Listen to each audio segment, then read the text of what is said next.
ಯಾವ ನಮ್ಮ ಅಖಿಲಾಂಡ ಕೋಟಿ ಬ್ರಹ್ಮಾಂಡ ನಾಯಕ ಸೋಮಲಿಂಗೇಶ್ವರನ ಕರ್ತವ್ಯದ ಅನಂತ ಕೋಟಿ ಧ್ಯಾನಿಸಿಕೊಂಡು ಆತನ ಪ್ರಿಯ ಶಿಷ್ಯನಾದ ಯೋಗಿನಾದ ಅಮೋಘ ಸಿದ್ಧನ ಕರ್ತವ್ಯದ ಅನಂತ ಕೋಟಿ ಧ್ಯಾನಿಸಿಕೊಂಡು ಅಮೋಘ ಸಿದ್ಧನ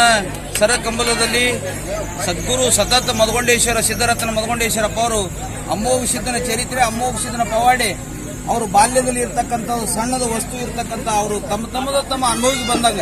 ಅಮೋಘ ಸಿದ್ಧ ಹಿಂಗೆ ಅದಾನ ಅಂತ ಹೇಳಿ ಕಾಟ ಮಾಡಿ ಯಾರು ಕೊಟ್ಟರೆ ತಿಳಿದ್ರೆ ಸದ್ಗುರು ಮದಗೊಂಡೇಶ್ವರಪ್ಪಗಳು ಆ ಅಪ್ಪಗಳ ಪಾದಿಗೆ ಅನಂತ ಕೋಟಿ ಧ್ಯಾನಿಸಿಕೊಂಡು ಇವತ್ತು ಮದಗೊಂಡ ಮಹಾರಾಜರ ಪುಣ್ಯತಿಥಿ ಕಾರ್ಯಕ್ರಮ ನಿಮಿತ್ತಿಗಾಗಿ ಇದು 14 ಕಾರ್ಯಕ್ರಮಕ್ಕೆ ಇವತ್ತು ಪುಣ್ಯ ಆರಾಧನಾ ಕಾರ್ಯಕ್ರಮ ಎಲ್ಲರೂ ಹಮ್ಮಿಕೊಂಡ್ರ. ಈ ಕಾರ್ಯಕ್ರಮ ಹೆಂಗಾಗತ್ತೆ ಕೇಳಿದ್ರೆ ನಿನ್ನ ಭೇಟಿ ಒಂದು 10-15 ಊರು ಪಲ್ಲಕ್ಕಿ, ಇವತ್ತಿನ ದಿವಸ ಮೆರವಣಿಗೆ, ಕುಂಭಮೇಳ ಹಾಗೂ ಅವರು ತುಲಾಭಾರ, ತೊಟ್ಟಲ ಕಾರ್ಯಕ್ರಮ, ಧರ್ಮ ಸಭೆ ಎಲ್ಲ ಮಹಾತ್ಮರಿಗೆ ಕರೆಸಿಕೊಂಡು ಒಳ್ಳೆ ಅನುಭವ ಸಂದೇಶಗಳನ್ನು ಕೊಡಿಸ್ಯಾರ. ಆ ಪೂಜ್ಯರಿಗೂ ಮದಗೊಂಡ ಮಹಾರಾಜರು ಎಷ್ಟು ಭಕ್ತಿ ಇತ್ತು, ಭಕ್ತರೆಲ್ಲ ಅವ್ರ ಮ್ಯಾಗ ಶ್ರದ್ಧಾ ಇಟ್ಟಾರ, ಎಂದೆಂದು ಕಡಿಮೆ ಬೀಳಲ್ಲ ಅಂತ ಹೇಳುತ್ತಾ ನಾವು ಮಾತಾಡಿದವ್ರು ಯಾರು ಕೇಳಿದ್ರೆ ಬೇಣಿಸಿದ ಮಹಾರಾಜರ ಹಾಲು ಚಿಂಚೋಳಿ ಇವ್ರ ವತಿಯಿಂದ ನಮ್ಮ ಅಪ್ಪ ಮದಗೊಂಡ ಮಹಾರಾಜರ ಪಾದಿಗೆ ಅನಂತ ಕೋಟಿ ಧ್ಯಾನಿಸಿಕೊಂಡು ಈ ಯೂಟ್ಯೂಬ್ ಚಾನೆಲ್ದವ್ರ ಈ ಚಾನೆಲ್ದವರಿಗೆ ಮದಗೊಂಡ ಮಹಾರಾಜರ ಆಶೀರ್ವಾದ ಇರಲಿ ತಿಳ್ಕೊಂಡು ನಾ ಎಲ್ಲರಿಗೂ ಇಲ್ಲಿಗೆ ಆಶೀರ್ವಾದ ಮಾಡ್ತೀನಿ. ಓಂ ತಸ್ಮೈ ಶ್ರೀ ಗುರುವೇ ನಮಃ.